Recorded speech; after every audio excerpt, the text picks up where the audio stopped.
Hello, আসসালামু আলাইকুম। কেমন আছেন সবাই? আজকে চলে আসছি নতুন একটা জায়গায়। আর এই জায়গাটা হচ্ছে রাজধানীর বুকে খুব প্রাচীন একটি বস্তি। আর এই বস্তিটা সবাই চিনে এক নামে করাইল বস্তি। আর এটা হচ্ছে রাজধানী করাইল বস্তি। ঢুকলাম, এটা হচ্ছে মহাখালী TNT যে গেট দিয়ে ঢুকলাম। এখন দেখতে পাবেন যে আসলে করাইল বস্তির ভিতরে মানুষজন কীভাবে বসবাস করে এখানে। আর এটা খুব ব্যস্ত একটা এরিয়া, যেখানে হাজার হাজার মানুষ এখানে জীবিকা নির্বাহ করে এখানে থাকে বস্তির বাসীরা। তো আসলে এই বস্তিটা খুব প্রাচীন একটা বস্তি, অনেক আগে থেকেই আসলে এই বস্তিটার দেখতে পাচ্ছেন যে বস্তির ভিতরে ঢোকার পথেই কত গাড়ি ঘোড়া, কত মানুষজন, কত ঘনবসতিভাবে এখানে থাকে। তো যাই হোক, এই বস্তিটা এখন A to Z আপনাদের ঘুরে দেখাবো। আসলে এই জায়গাটার নাম শুনলে আমার মাঝে মধ্যে মনে হয় যে এই বস্তিটা নিয়ে একটা ভিডিও করি, যেটা আসলে আপনাদের অনেক ভালো লাগবে। তো আমি ঘুরে ফিরে দেখতেছিলাম বস্তিটা। আর বস্তিটার একটা কথা বলি, এই বস্তিটা হচ্ছে এখানে মোস্ট অফ দ্য মানুষ এখানে কাজ করে গ্রাম থেকে এসে। তো সরকার এটা কিন্তু অনেকবার উচ্ছেদ করতে চেয়েছিল, কিন্তু পারে নাই। কারণ হচ্ছে এটা গভর্নমেন্ট এটা চেষ্টা করলেও পারবে না, কারণ এখানে মিনিমাম 20 থেকে 30 হাজার, আরও বেশি হতে পারে, আমার আইডিয়া নাই। অনেক মানুষজন এখানে বসবাস করে। তো এখানে যারা গরিব মানুষ আছে সবাই এখানে থাকে, রিক্সা চালক থেকে শুরু করে ভ্যান চালক সবাই এখানে বাসা ভাড়া নিয়ে থাকে, গ্রাম থেকে শহরে আসে ভাগ্য পাল্টানোর জন্য। তো আসলে দেখতে পাচ্ছেন গাড়ি ঘোড়ার খুব শব্দ। আর এদিক দিয়ে বস্তি দেখতে পাচ্ছেন যে ছোট ছোট টিনের ঘর, এরপরে হচ্ছে কত ব্যস্ত একটা রাস্তা।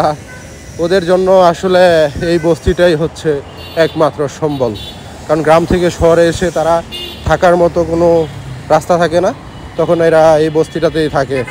তো এই নিম্ন শ্রেণীর মানুষরা কিন্তু তাদের ভাগ্য পরিবর্তন করে থাকে এই বস্তিতে থেকেই।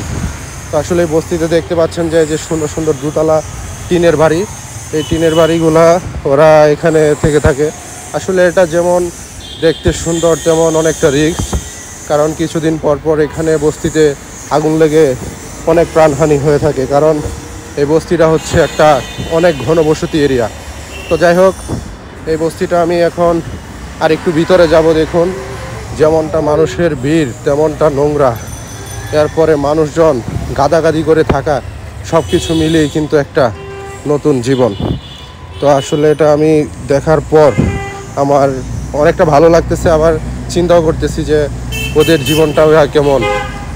আসলে মানুষ লাইফে সিচুয়েশন এমন থাকলে এরকম পরিস্থিতিতে থাকতে পারে। তো দেখুন যে এটার ভিতরে কিন্তু সব কিছুই আছে, A to Z।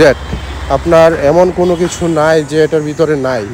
আমি সব কিছুই দেখলাম যে হেঁটে হেঁটে, যে এদের যে লাইফস্টাইল, এটা কিন্তু আসলে একটা অন্যরকম, একটা ভিন্ন একটা লাইফস্টাইল। আর এই বস্তিতে যারা থাকে তারাও কিন্তু আশেপাশের যে এরিয়া, কিন্তু এই এরিয়া কিন্তু অনেক বাংলাদেশের মধ্যে মোস্ট অফ ধনী এরিয়া, সেটা হচ্ছে গুলশান, বনানী, মহাখালী, এই 3টা এরিয়ার মধ্যে দিয়ে কিন্তু এই বস্তিটা। তো এই যে বস্তির ভিতরে দেখুন কত মানুষজন এখানে বসবাস করার জন্য ভিডিওটার বড় এই যে টিনের ছাউনি দিয়ে আমি বের হয়ে যাব। কি করে ওরা বের হওয়ার পথে একটা কথা বলি, একটার উপর আরেকটা অবশ্যই এটার প্রতি এভাবেই কাছে ওদের। আর এইদিকে দেখুন এই যে বস্তি, আর এই যে দেখুন বনানী, এটা হচ্ছে শহর। কত সুন্দর একটা এরিয়া দেখেন, এই বস্তি, এই শহর। তো যাই হোক, সবাই ভালো থাকবেন। আর ভিডিওটা ভালো লাগলে অবশ্যই সাবস্ক্রাইব করে পাশে থাকবেন। সেই পর্যন্ত সবাই ভালো থাকবেন। আল্লাহ হাফেজ।